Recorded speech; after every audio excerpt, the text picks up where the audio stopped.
First Contact and Deception. The Zarkanian Empire's grand cruiser Eternal Dawn emerged from hyperspace at the edge of the Sol system, its crystalline hull reflecting the distant sunlight. Supreme Commander Vexthor stood at the bridge's observation deck, his scaled hands clasped behind his back as he studied the blue-green planet that would become their latest conquest. After centuries of expansion, the Empire's resources were stretched thin, their colonies demanding more than they could provide. Earth had appeared in their long-range scans as an anomaly, a resource-rich world with a developing civilization, far from any competing galactic power. Perfect for their needs, initial probes had reported a fractured species still fighting among themselves, using primitive fossil fuels, and only beginning to explore their own solar system. "Prepare the diplomatic envoy," Vexthor ordered, his voice carrying the artificial warmth they had perfected over countless first contacts. The Zarkanians had long ago learned that conquest through deception was far more efficient than immediate force. "Remember, we are here as friends and mentors to these humans." The diplomatic vessel descended through Earth's atmosphere, its advanced stealth systems ensuring it remained undetected until the planned revelation. Their target was the United Nations headquarters in New York, where they would make their grand entrance. As the ship decloaked above the East River, the expected panic ensued. Emergency sirens, military mobilization, and chaos in the streets. But Dr. Sarah Chen, watching from her office at the UN's newly formed Extraterrestrial Contact Division, noticed something odd. The alien ship, while impressive, seemed deliberately positioned to cast an imposing shadow over the building. Their timing during a major General Assembly session was too perfect. "They've been watching us," she muttered, making notes on her tablet. "This isn't first contact. This is a show." The Zarkanian delegation, led by Ambassador Kelleris, presented themselves with calculated humility. Tall, elegant beings with iridescent scales and flowing robes, they appeared both alien and relatable. Their message was simple. They had come to help humanity join the galactic community, to share their advanced technology, and to guide Earth toward a brighter future. "We ask only for limited access to your natural resources," Kelleris announced to the General Assembly, his translator converting his harmonic speech into perfect UN standard languages. "In exchange, we offer the stars themselves." But as the world's leaders debated the proposed treaty, a pattern emerged that troubled Dr. Chen and her small team. Every Zarkanian offer of technology came with resource concessions that seemed minor on the surface, but would grant them control of key strategic locations. Their proposed cultural exchange centers were always near major military installations. Meanwhile, Colonel James Martinez of the newly formed Global Defense Initiative had been running simulations based on the limited data they had on Zarkanian technology. "Their ship's energy signatures are off," he reported to a closed committee. "They're masking their true military capabilities. These aren't diplomatic vessels. They're stripped-down warships." The Zarkanians' patience began to wear thin as humanity's leaders delayed signing their treaty, requesting more time for review and consultation. Vexthor, watching from orbit, received increasingly desperate messages from the Empire's central command. Their resource crisis wouldn't wait for human bureaucracy. Dr. Chen was working late one night, cross-referencing Zarkanian cultural documents with their resource requests, when she found the correlation. Every world mentioned in their historical records of peaceful cooperation had been stripped of specific rare Earth elements, the same ones they were asking for in the treaty. None of these worlds were mentioned in later documents. She rushed her findings to the emergency session of the Security Council, but it was already too late. The Zarkanians had received their orders. As she entered the UN building, the sky lit up with the arrival of the Empire's main fleet. The time for deception was over. Vexthor's voice boomed across every communication channel on Earth. "Your inability to recognize our generous offer leaves us no choice. The Zarkanian Empire claims this world by right of superior civilization. Resist and face extinction." As humanity scrambled to respond to this betrayal, Dr. Chen shared one final discovery with Colonel Martinez, a weakness in Zarkanian communication protocols she had decoded from their diplomatic transmissions. "They think we're primitive," she said, determination in her voice. "Let's show them how primitive humans can be." The Zarkanian Empire had made a critical mistake. They had assumed humanity's fractured nature and technological gap made them vulnerable. They hadn't realized that centuries of conflict had taught humans to be suspicious, resourceful, and above all, dangerous when cornered. As their ships took up attack positions around the planet, they had no idea they had just started a war unlike any the Empire had ever faced. The Empire's fatal mistake. The first wave of Zarkanian attacks came at dawn. Their warships descended through Earth's atmosphere in perfect formation, energy weapons cutting through military bases and communication centers across the globe. Supreme Commander Vexthor watched from the eternal dawn, expecting the swift surrender he'd seen on countless worlds before. Instead, he got chaos. Unlike other species who centralized their command structures, humans had spent centuries preparing for the loss of their main communication networks. Within hours of the initial strike, thousands of independent resistance cells activated. Military bases presumed destroyed continued fighting from hardened underground bunkers. Civilian communication networks, deemed too primitive to bother jamming, buzzed with encrypted messages. "Impossible," Vexthor muttered, watching the tactical display as another ground force reported unexpected resistance. "Their technology is centuries behind ours. They shouldn't be able to coordinate like this." In her underground command center beneath the Rocky Mountains, Dr. Sarah Chen worked frantically with a team of engineers. During the brief diplomatic contact, she had collected terabytes of data on Zarkanian technology. Now that knowledge was their edge. "Their systems are more vulnerable than they realize," she explained to Colonel Martinez. "They built their empire on technological superiority. They never needed cybersecurity like we did." Martinez nodded, remembering decades of Earth's digital arms race. "While they were conquering planets, we were fighting off millions of hackers every day." The first real shock to the Empire came during what should have been a routine occupation of New Delhi. As Zarkanian battle group landed in the evacuated city, their sensors showing no significant military presence. Then the streets themselves seemed to come alive. Civilian drones, modified with electromagnetic pulse generators, swarmed the alien forces. Construction robots, reprogrammed for combat, emerged from underground parking structures. Captain Zellera, leading the ground assault, had barely sent a warning when the human counterattack began. Indian Army mechanized units, their vehicles retrofitted with hastily analyzed Zarkanian shield technology, burst from hidden tunnels. The battle was over in hours, with 3,000 elite Imperial troops captured or killed by what they had dismissed as primitive resistance. "How did they adapt our shields so quickly?" Vexthor demanded, throwing the battle report across the bridge. "Those were civilian vehicles." The answer lay in humanity's greatest strength, their diversity of thought.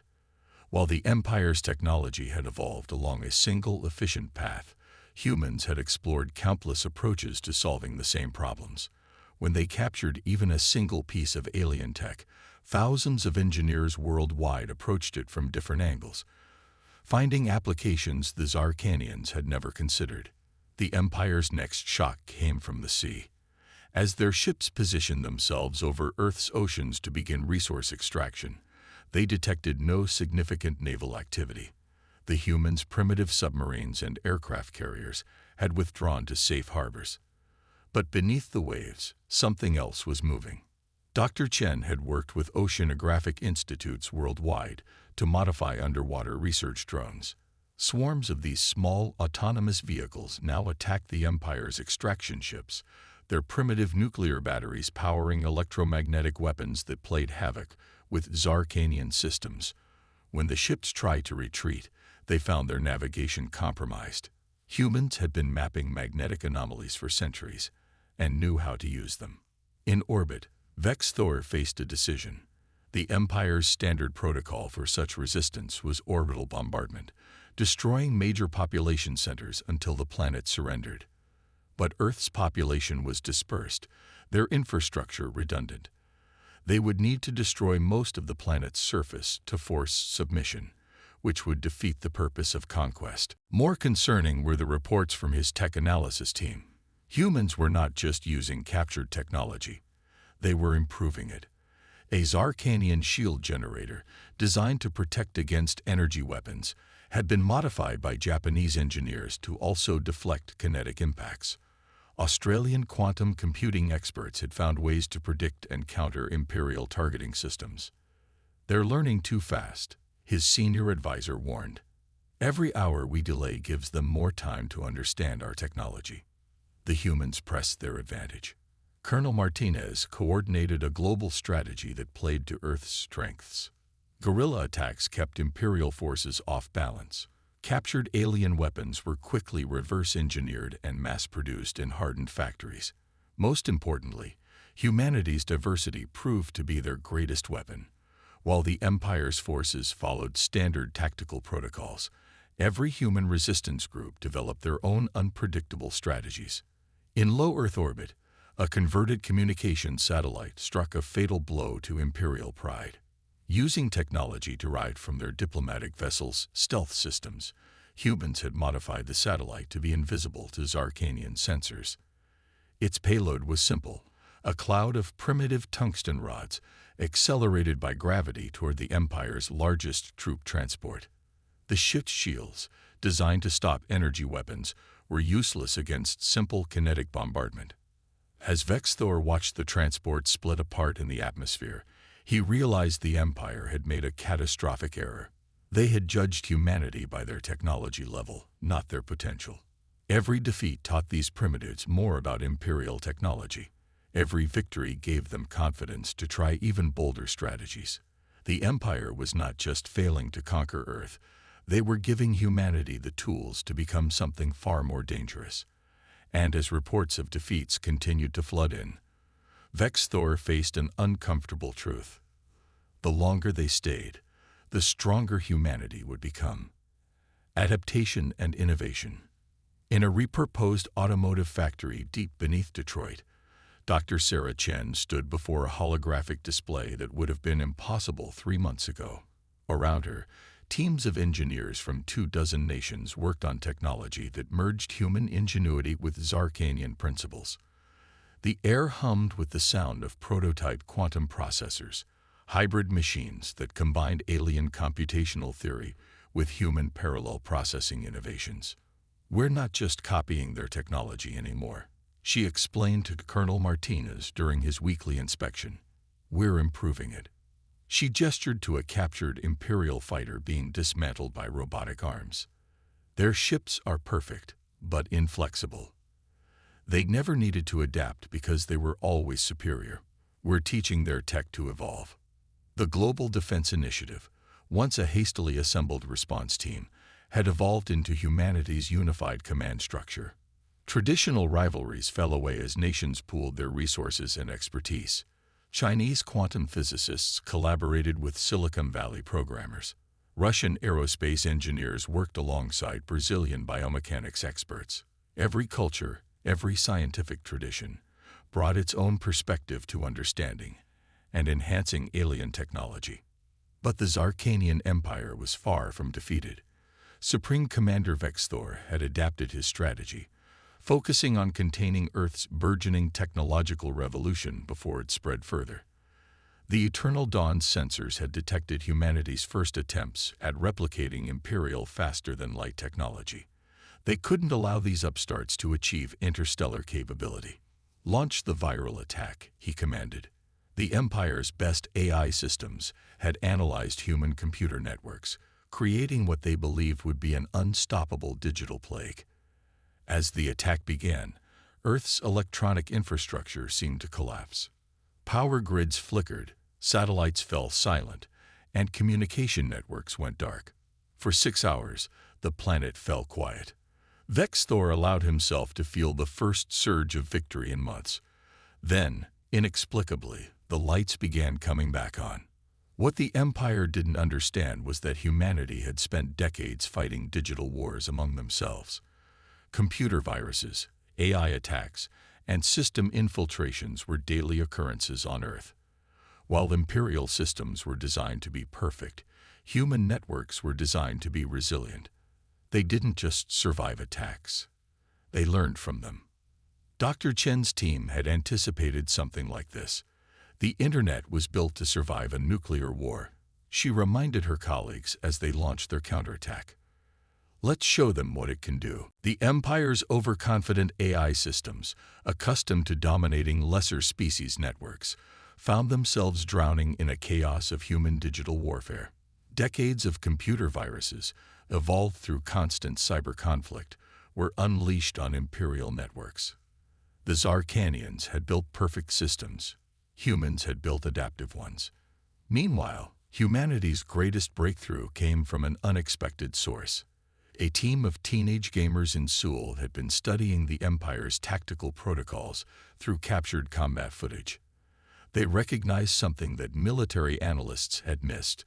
The Zarkanians fought like NPCs in a video game, following optimal but predictable patterns.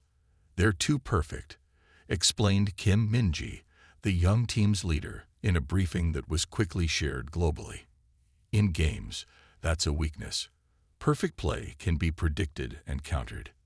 This insight revolutionized Earth's defense strategy. Military AI, trained on human gaming strategies, began predicting imperial tactics with stunning accuracy. The Empire's perfect formations became liability. Their optimal attack patterns became traps. Humanity's chaotic, improvisational combat style proved superior to the Zarkanians' mathematical precision. In orbit, Vex Thor received increasingly desperate reports. His ground forces were being outmaneuvered by inferior human units that seemed to anticipate their every move.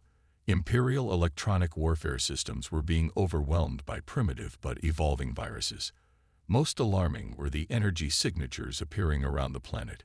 Humans were not just copying Imperial technology, they were developing hybrid technologies that the Empire's sensors couldn't properly categorize. Their adaptation rate is exponential, his science officer reported, fear evident in his harmonic voice. They're not just learning our technology. They're merging it with solutions we never considered. Every failure teaches them. Every victory makes them stronger. The turning point came when humanity unveiled their first major hybrid weapon system. The Prometheus Array, as they called it, combined Imperial energy principles with human nuclear physics in ways the Zarkanians had never imagined. When the first test fired, it didn't just penetrate Imperial shields. It completely bypassed them, as if they weren't there. Dr. Chen watched the test results with a mixture of pride and concern. They had created something unprecedented, weapons that merged the best of both human and Zarkanian science. But she couldn't help wondering if they were becoming too much like their enemies in their drive for technological superiority. Colonel Martinez seemed to read her thoughts. "The difference," he said quietly, "is that we're not doing this for conquest. We're doing it to survive." He gestured to the diverse teams working throughout the facility. "And we haven't forgotten what makes us human." As the Prometheus Array was replicated and deployed globally, the Empire faced a harsh reality. The species they had dismissed as primitive was now innovating faster than the Empire could adapt. Humanity wasn't just learning to match Zarkanian technology. They were transcending it. In his command chamber, Vex Thor received a priority message from Imperial High Command. As he read it, his scaled skin paled. The Empire had never encountered a species that could adapt so quickly, could innovate so radically. The question was no longer whether they could conquer Earth. The question was whether they could afford to let humanity continue developing at this pace. The Empire would have to end this soon, one way or another. As Vex Thor began planning what would become the Empire's most desperate assault, he failed to realize that humanity was already several steps ahead, preparing defenses for attacks they hadn't even launched yet. The turning point. The Eternal Dawn's bridge was silent except for the low hum of quantum processors as Supreme Commander Vex Thor reviewed the latest Imperial directive. The message was clear. Earth had become too dangerous to either abandon or conquer conventionally. The Empire had authorized the use of their planet-killer weapon, the World Render. "Prepare the device," Vex Thor commanded, his voice carrying none of its former confidence. Deep in the ship's hold, ancient machinery awakened, drawing power from dimensional rifts in ways that even the Empire's scientists didn't fully understand. The World Render was their ultimate weapon, capable of shattering a planet's tectonic plates. It had only been used twice in Imperial history. But on Earth, humanity had already predicted this escalation. Dr. Sarah Chen's quantum analysis team had detected unusual energy signatures from the Eternal Dawn weeks ago. Their simulations pointed to only one conclusion: the Empire was preparing something unprecedented. "They're desperate," she explained to the Global Defense Council, her hologram projected simultaneously to bunkers worldwide. "Their standard protocols have failed, so they're reaching for something they barely understand themselves." Colonel Martinez, now General Martinez, nodded grimly. "Then it's time for Operation Checkmate." Humanity had spent months preparing for this moment.